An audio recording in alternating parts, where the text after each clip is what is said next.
नमस्कार। खबरां दे इस बुलेटिन च तुहाडा स्वागत। मैं हां परमिंदर कौर। पहलां पेश ने चोणवीआं खबरां। भारत ਅਤੇ ਆਸਟ੍ਰੇਲੀਆ ਵਿਚਾਲੇ ਲੌਜਿਸਟਿਕ ਮਦਦ ਲਈ ਇੱਕ ਦੂਜੇ ਦੇ ਫੌਜੀ ਟਿਕਾਣਿਆਂ ਤੇ ਪਹੁੰਚ ਸੰਬੰਧੀ ਇਤਿਹਾਸਕ ਸਮਝੌਤੇ ਤੋਂ ਇਲਾਵਾ 6 ਹੋਰ ਸਮਝੌਤਿਆਂ ਤੇ ਸਹੀ ਪਾਈ ਗਈ।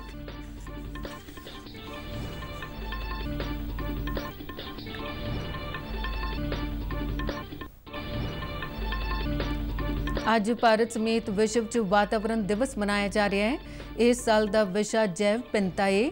ਪ੍ਰਕਾਸ਼ ਜਾਵੜੇਕਰ ਨੇ ਪਾਣੀ ਅਤੇ ਬਿਜਲੀ ਬਚਾਉਣ ਦੀ ਲੋੜ ਤੇ ਦਿੱਤਾ ਜ਼ੋਰ।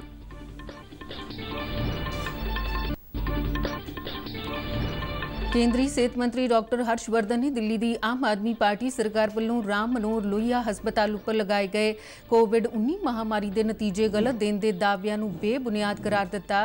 क्या कि यह समा कोविड-19 ते राजनीति करन दा नहीं बल्कि कोरोना विरुद्ध लड़ाई नूं मजबूत करन दा है।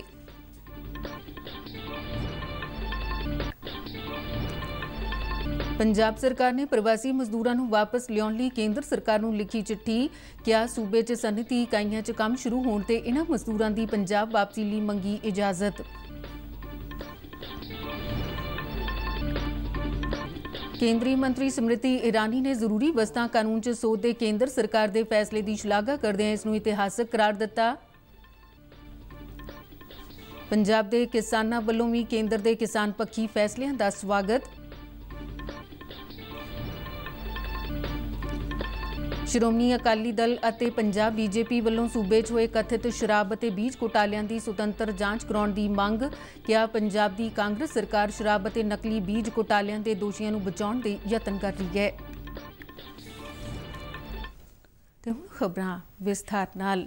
ਭਾਰਤ ਅਤੇ ਆਸਟ੍ਰੇਲੀਆ ਵਿਚਾਲੇ ਕੱਲ੍ਹ ਹੋਏ ਡਿਜੀਟਲ ਸਿਖਰ ਸੰਮੇਲਨ ਦੌਰਾਨ ਲੌਜਿਸਟਿਕ ਮਦਦ ਲਈ ਇੱਕ ਦੂਜੇ ਦੇ ਫੌਜੀ ਟਿਕਾਣਿਆਂ ਤੇ ਪਹੁੰਚ ਸੰਬੰਧੀ ਇਤਿਹਾਸਕ ਸਮਝੌਤੇ ਤੋਂ ਇਲਾਵਾ 6 ਹੋਰ ਸਮਝੌਤਿਆਂ ਤੇ ਸਹੀ ਪਾਈ ਗਈ, ਜਿਸ ਨਾਲ ਦੋਵੇਂ ਮੁਲਕਾਂ ਵਿਚਾਲੇ ਸਬੰਧ ਹੋਰ ਵਿਆਪਕ ਹੋਣਗੇ। ਆਪਸੀ ਲੌਜਿਸਟਿਕ ਸਹਿਯੋਗ ਸਮਝੌਤੇ ਨਾਲ ਦੋਵੇਂ ਹੀ ਮੁਲਕ ਮੁਰੰਮਤ ਅਤੇ ਸਪਲਾਈ ਦੀ ਭਰਪਾਈ ਲਈ ਆਪਣੀਆਂ ਫੌਜਾਂ ਨੂੰ ਇੱਕ ਦੂਜੇ ਦੇ ਟਿਕਾਣਿਆਂ ਦਾ ਇਸਤੇਮਾਲ ਕਰਨ ਦੀ ਇਜਾਜ਼ਤ ਦੇਣਗੇ, ਜਿਸ ਨਾਲ ਸਮੁੱਚੇ ਤੌਰ ਤੇ ਰੱਖਿਆ ਸਹਿਯੋਗ ਵਿੱਚ ਹੋਰ ਵਾਧਾ ਹੋਵੇਗਾ। ਭਾਰਤ ਨੇ ਪਹਿਲੋਂ ਵੀ ਅਮਰੀਕਾ, ਫਰਾਂਸ ਅਤੇ ਸਿੰਗਾਪੁਰ ਵਰਗੇ ਮੁਲਕਾਂ ਨਾਲ ਅਜਿਹੇ ਸਮਝੌਤੇ ਕੀਤੇ ਨੇ। ਭਾਰਤ ਤੇ ਆਸਟ੍ਰੇਲੀਆ ਵਿਚਾਲੇ ਹੋਏ 6 ਹੋਰ ਸਮਝੌਤਿਆਂ ਨਾਲ ਸਾਈਬਰ ਤੇ ਆਧਾਰਿਤ ਤਕਨਾਲੋਜੀ, ਮਾਈਨਿੰਗ ਅਤੇ ਖਣਿਜਾਂ, ਫੌਜੀ ਤਕਨਾਲੋਜੀ, ਕਿੱਤਾ ਮੁਖੀ ਸਿੱਖਿਆ ਤੇ ਪਾਣੀ ਦੇ ਵਸੀਲਿਆਂ ਦੇ ਪ੍ਰਬੰਧ ਦੇ ਖੇਤਰਾਂ ਵਿੱਚ ਦੁਵੱਲਾ ਸਹਿਯੋਗ ਵਧੇਗਾ। ਅੱਜ ਵਿਸ਼ਵ ਵਾਤਾਵਰਣ ਦਿਵਸ ਹੈ। ਦਿਹਾੜਾ ਵਾਤਾਵਰਣ ਨੂੰ ਸਾਫ਼ ਸੁਥਰਾ ਰੱਖਣ ਅਤੇ ਜੰਗਲਾਂ, ਹਵਾ ਤੇ ਪਾਣੀ ਨੂੰ ਸੁਰੱਖਿਅਤ ਰੱਖਣ ਲਈ ਹਰ ਵਰੇ ਅੱਜ ਦੇ ਦਿਨ ਮਨਾਇਆ ਜਾਂਦਾ ਹੈ। ਕੁਦਰਤ ਨੂੰ ਪ੍ਰਦੂਸ਼ਣ ਤੋਂ ਮੁਕਤ ਰੱਖਣ ਲਈ ਲੋਕਾਂ ਨੂੰ ਜਾਗਰੂਕ ਕੀਤਾ ਜਾਂਦਾ ਹੈ ਤੇ ਉਹਨਾਂ ਨੂੰ ਆਪਣਾ ਆਲਾ ਦੁਆਲਾ ਸਾਫ਼ ਰੱਖਣ ਤੇ ਵੱਧ ਤੋਂ ਵੱਧ ਜੰਗਲ ਲਗਾਉਣ ਲਈ ਪ੍ਰੇਰਿਤ ਕੀਤਾ ਜਾਂਦਾ ਹੈ। ਕੋਵਿਡ-19 ਮਹਾਮਾਰੀ ਦੇ ਮੱਦੇਨਜ਼ਰ ਇਸ ਸਾਲ ਦਾ ਵਿਸ਼ਵ ਜੈਵ ਵਿਭਿੰਨਤਾ ਹੈ, ਜੋ ਸਾਨੂੰ ਵਾਤਾਵਰਣ ਤੇ ਆਲੇ ਦੁਆਲੇ ਦੀ ਦੇਖਭਾਲ ਅਤੇ ਪਾਲਣ ਪੋਸ਼ਣ ਲਈ ਪ੍ਰੇਰਿਤ ਕਰਨ ਦੇ ਸੁਨੇਹੇ ਨਾਲ ਸੰਬੰਧਿਤ ਹੈ। ਕੇਂਦਰੀ ਵਾਤਾਵਰਣ ਮੰਤਰੀ ਪ੍ਰਕਾਸ਼ ਜਾਵੜੇਕਰ ने इस मौके बधाई दी है ते कहा कि पानी नूं बचाउण दी वधेरे लोड़ है तां जो भविख 'च सानूं पानी की कोई कमी महसूस ना होवे।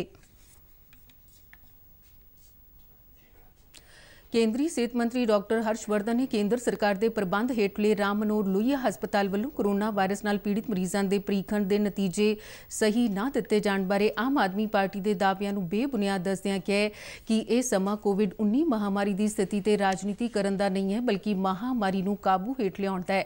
उन्होंने कहा कि दिल्ली के सेहत मंत्री सतेंद्र जैन नूं चाहीदा है कि वह राम मनोहर लोहिया हस्पताल वर्गी निवेकली संस्था ते अजे बेबुनियाद इल्जाम लगाउण दी थां देश की राजधानी च सेहत सेवावां नूं मजबूत करन ते अपना ध्यान केंद्रित करन।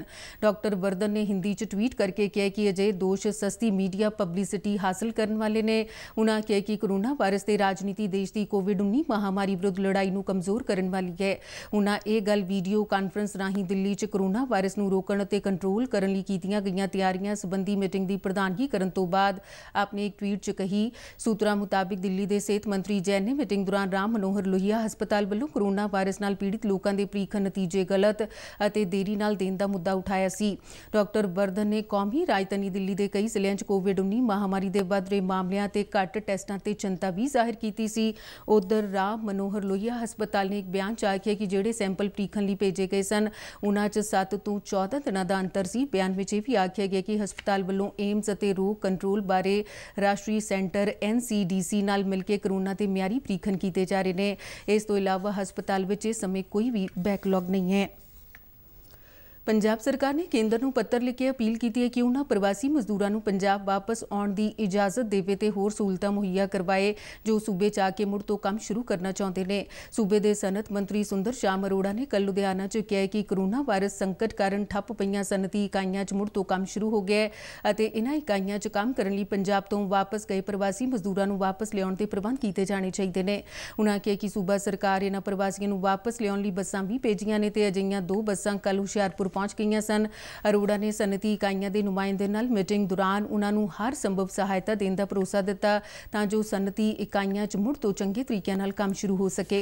अरोड़ा ने कहा कि इन्हां केंद्रीय वणज अते सनत मंत्री नूं एक पत्र लिखिआ कि दूजे देशां नूं पंजाब दीआं सनती इकाइयां च तैयार होने वाले समान की दरामद कीते जाण दी इजाजत देण ते भी विचार कीता जावे।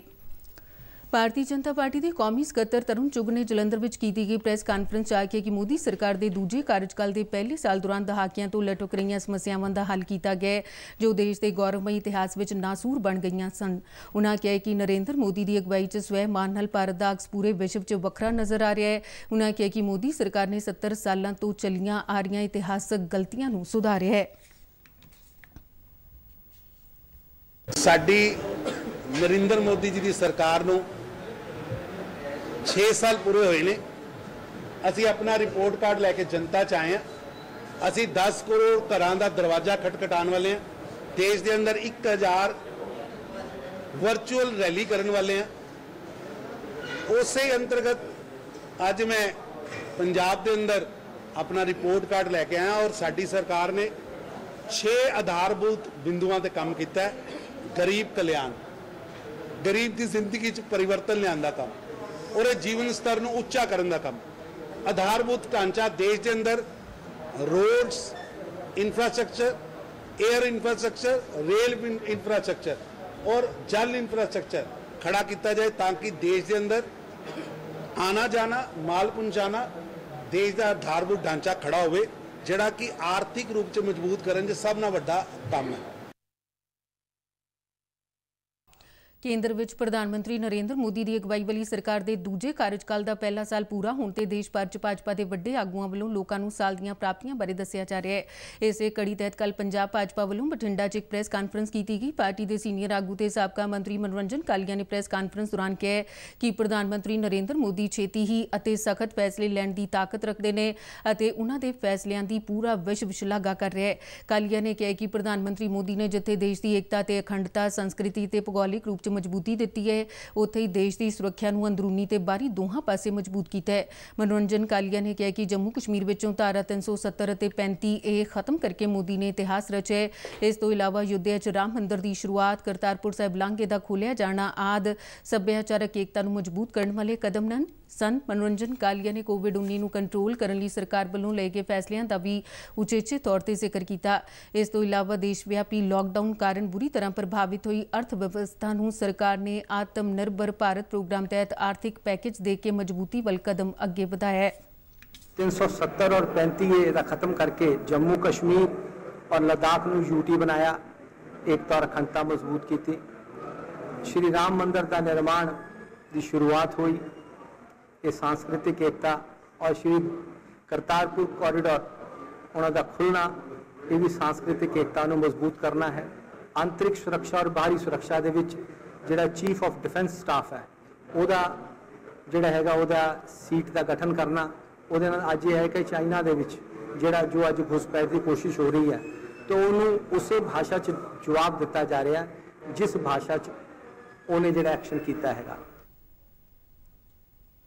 केंद्रीय मंत्री स्मृति ईरानी ने कैबिनेट मीटिंग दौरान लए गए किसान पक्की फैसलों का स्वागत किया है। उन्होंने एक इंटरव्यू च कहा है कि मोदी सरकार वालों पहला एक देश एक टैक्स, एक देश एक राशन कार्ड ते हुण एक देश एक मार्केट का लिया गया फैसला इतिहासक अते परिवर्तनकारी है जिस नाल किसानां दी आमदन च वाधा होवेगा। कल प्रधानमंत्री जी ने महत्वपूर्ण फैसले लिते ने। उहदे विच देश के इतिहास में पहली बार साडे किसान भरा देश के किसी भी राज्य विच किसी व्यापारी नूं किसी दे नाल कॉन्ट्रैक्ट करके उन्हां दी फसल वेच सकते हैं और उस मोल तो वेच सकते हैं जो किसान नूं चंगा लगे। एक महत्वपूर्ण फैसला ये भी कि जिहड़े व्यापारी खरीद करनगे उन्हां नूं 3 दिन विच किसान दी फसल दा जे पैसा है उन्हां दा भुगतान करना पेगा। ਮੈਨੂੰ ਲੱਗਦਾ ਹੈ कि एक देश एक टैक्स, एक देश एक राशन कार्ड, ਉਹਦੇ ਬਾਅਦ ਜੇ प्रधानमंत्री जी का फैसला है कि एक देश और किसानों के हक विच एक मार्केट स्थापित हो, ये सपना हुण देश विच साकार होएगा। ਕੇਂਦਰ ਸਰਕਾਰ ਵੱਲੋਂ ਕੋਈ 6.5 ਦਹਾਕੇ ਪੁਰਾਣੇ ਜ਼ਰੂਰੀ ਵਸਤਾਂ ਕਾਨੂੰਨ 'ਚ ਸੋਧ ਨੂੰ ਮਨਜ਼ੂਰੀ ਦੇਣ ਦੇ ਫੈਸਲੇ ਦੀ ਪੰਜਾਬ ਦੇ ਕਿਸਾਨਾਂ ਨੇ ਸ਼ਲਾਘਾ ਕੀਤੀ ਹੈ। ਜ਼ਰੂਰੀ ਵਸਤਾਂ ਸੋਧ ਕਾਨੂੰਨ 'ਚ ਅਨਾਜ, ਦਾਲਾਂ, ਤੇਲ, ਬੀਜਾਂ, ਖੁਰਾਕੀ ਤੇਲ, ਪਿਆਜ਼ ਅਤੇ ਆਲੂ ਦੀਆਂ ਫਸਲਾਂ ਨੂੰ ਜ਼ਰੂਰੀ ਵਸਤਾਂ ਦੀ ਸੂਚੀ 'ਚੋਂ ਹਟਾਉਣ ਨੂੰ ਪ੍ਰਵਾਨਗੀ ਦਿੱਤੀ ਗਈ ਹੈ। ਹੁਣ ਕਿਸਾਨ ਆਪਣੀ ਫਸਲ ਸੂਬੇ 'ਚ ਕਿਸੇ ਵੀ ਥਾਂ ਤੇ ਜਾਂ ਸੂਬੇ ਤੋਂ ਬਾਹਰ ਕਿਤੇ ਵੀ ਵੇਚ ਸਕਣਗੇ। ਮੁਕਤਸਰ ਦੇ ਕਿਸਾਨਾਂ ਨੇ ਕੇਂਦਰ ਸਰਕਾਰ ਦੇ ਫੈਸਲਿਆਂ ਦਾ ਸਵਾਗਤ ਕੀਤਾ ਹੈ। ਕਿਸਾਨ ਜਲੌਰ ਸਿੰਘ ਦਾ ਆਖਣਾ ਹੈ ਕਿ ਇਸ ਨਾਲ ਕਿਸਾਨਾਂ ਨੂੰ ਬਹੁਤ ਲਾਭ ਹੋਵੇਗਾ।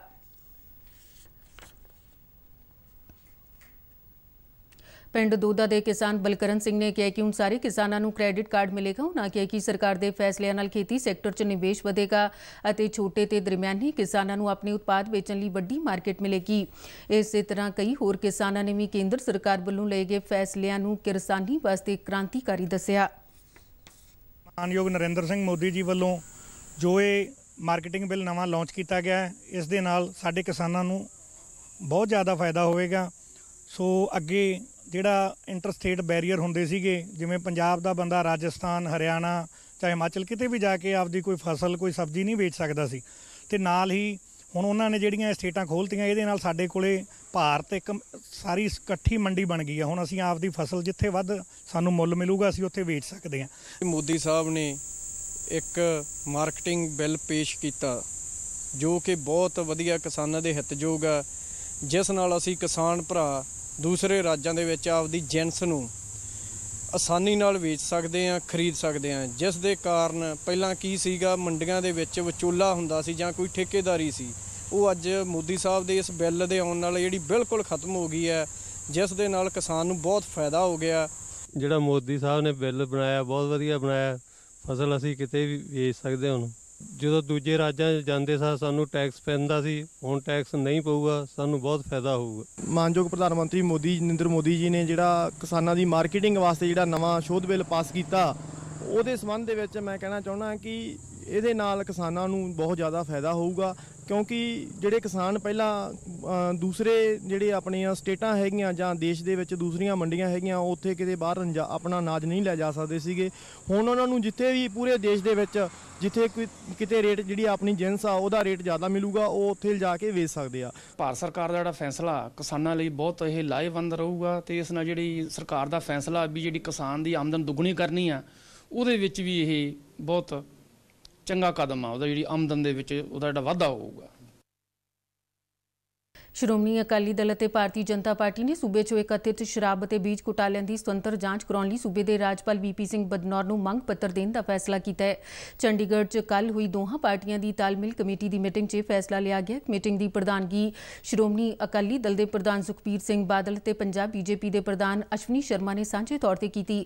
ਮੀਟਿੰਗ ਦੌਰਾਨ ਦੋਹਾਂ ਪਾਰਟੀਆਂ ਦੇ ਨੇਤਾਵਾਂ ਨੇ ਸ਼ਰਾਬ ਅਤੇ ਬੀਜ ਘੁਟਾਲਿਆਂ ਲਈ ਕਾਂਗਰਸ ਸਰਕਾਰ ਦੀ ਆਲੋਚਨਾ ਕੀਤੀ ਤੇ ਕਿਹਾ ਕਿ ਸਰਕਾਰ 5600 ਕਰੋੜ ਰੁਪਏ ਦੇ ਸ਼ਰਾਬ ਘੁਟਾਲੇ ਨੂੰ ਰਫਾ ਦਫਾ ਕਰਨ ਦੀ ਕੋਸ਼ਿਸ਼ ਕਰ ਰਹੀ ਹੈ, ਜਦਕਿ ਝੋਨੇ ਦੇ ਨਕਲੀ ਬੀਜਾਂ ਦੀ ਸਪਲਾਈ ਕਾਰਨ ਸੂਬੇ ਦੇ ਕਿਸਾਨਾਂ ਨੂੰ 4000 ਕਰੋੜ ਰੁਪਏ ਦਾ ਨੁਕਸਾਨ ਹੋਣ ਦੀ ਸੰਭਾਵਨਾ ਹੈ। ਸੁਖਬੀਰ ਸਿੰਘ ਬਾਦਲ ਅਤੇ ਅਸ਼ਵਨੀ ਸ਼ਰਮਾ ਨੇ ਕਿਹਾ ਕਿ ਸਰਕਾਰ ਇਹਨਾਂ ਦੋਹਾਂ ਘੁਟਾਲਿਆਂ ਤੇ ਪਰਦਾ ਪਾਉਣ ਦੀ ਕੋਸ਼ਿਸ਼ ਕਰ ਰਹੀ ਹੈ ਅਤੇ ਇਸ ਘੁਟਾਲੇ ਦੇ ਦੋਸ਼ੀਆਂ ਨੂੰ ਬਚਾਉਣ ਵਿੱਚ ਲੱਗੀ ਹੋਈ ਹੈ। ਉਨ੍ਹਾਂ ਕਿਹਾ ਕਿ ਸਰਕਾਰ ਕਿਸਾਨਾਂ ਨਾਲ ਨਾ ਸਿਰਫ ਭੇਦਭਾਵ ਕਰ ਰਹੀ ਹੈ ਬਲਕਿ ਉਨ੍ਹਾਂ ਨਾਲ ਮਾੜਾ ਵਤੀਰਾ ਵੀ ਕਰ ਰਹੀ ਹੈ। ਇਹਨਾਂ ਦੋਹਾਂ ਨੇਤਾਵਾਂ ਨੇ ਕਿਸਾਨਾਂ ਨੂੰ 680 ਕਰੋੜ ਰੁਪਏ ਦੇ ਗੰਨੇ ਦੀ ਬਕਾਇਆ ਰਕਮ ਵੀ ਫੌਰੀ ਤੌਰ ਤੇ ਜਾਰੀ ਕੀਤੇ ਜਾਣ ਦੀ ਮੰਗ ਕੀਤੀ।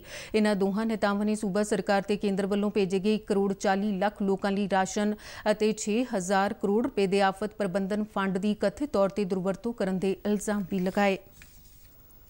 कोविड-19 महामारी कारण विदेशों च फसे भारतीय नागरिकों को वापस लियाउण लई केंद्र वल्लों कीते जा रहे उपरालियां दे एक हिस्से वजों कल जम्मू कश्मीर के 143 नागरिकों को एयर इंडिया की एक उड़ान राहीं जिद्दा तो श्रीनगर लिआंदा गया। जम्मू कश्मीर में बहाल कीतियां गईयां घरेलू हवाई सेवावां के 11वें दिन कल 21 उड़ानां राहीं विदेशों तो 1788 मुसाफिर जम्मू ते श्रीनगर के हवाई अड्डियां ते पहुंचे। इन्हां विचों 290 मुसाफिर 8 रेगूलर वणज उड़ानां राहीं जम्मू हवाई अड्डे ते 13 घरेलू उड़ानां राहीं तकरीबन 1498 ਮੁਸਾਫਿਰ ਸ਼੍ਰੀਨਗਰ ਹਵਾਈ ਅੱਡੇ ਤੇ ਉਤਰੇ। ਇਨ੍ਹਾਂ ਮੁਸਾਫਰਾਂ ਲਈ ਹਵਾਈ ਅੱਡਿਆਂ ਤੇ ਉਤਰਨ ਤੋਂ ਬਾਅਦ ਉਨ੍ਹਾਂ ਦੇ ਕੋਵਿਡ-19 ਦੇ ਲੱਛਣਾਂ ਸੰਬੰਧੀ ਟੈਸਟ ਕੀਤੇ ਗਏ ਅਤੇ ਉਨ੍ਹਾਂ ਨੂੰ ਨਿਰਧਾਰਿਤ ਪ੍ਰੋਟੋਕਾਲ ਮੁਤਾबिक ਸਖਤ ਨਿਗਰਾਨੀ 'ਚ ਉਨ੍ਹਾਂ ਦੀ ਮੰਜ਼ਿਲ ਤੱਕ ਪਹੁੰਚਾਇਆ ਗਿਆ। ਸੂਬਾ ਸਰਕਾਰ ਨੇ ਵਿਦੇਸ਼ਾਂ ਤੋਂ ਆਉਣ ਵਾਲੇ ਭਾਰਤੀ ਨਾਗਰਿਕਾਂ ਦੇ ਹਵਾਈ ਅੱਡਿਆਂ ਤੇ ਪਹੁੰਚਣ ਉਪਰੰਤ ਉਨ੍ਹਾਂ ਦੀ ਡਾਕਟਰੀ ਜਾਂਚ, ਸੈਂਪਲਿੰਗ ਅਤੇ ਕੁਆਰੰਟੀਨ ਕੇਂਦਰਾਂ ਤੱਕ ਪਹੁੰਚਾਉਣ ਦੇ ਪ੍ਰਬੰਧ ਕੀਤੇ ਹੋਏ ਨੇ। ਤੇ ਇਸ ਦੇ ਨਾਲ ਹੀ ਖਬਰਾਂ ਦਾ ਬੁਲੇਟਿਨ ਖਤਮ ਹੈ। ਨਮਸਕਾਰ।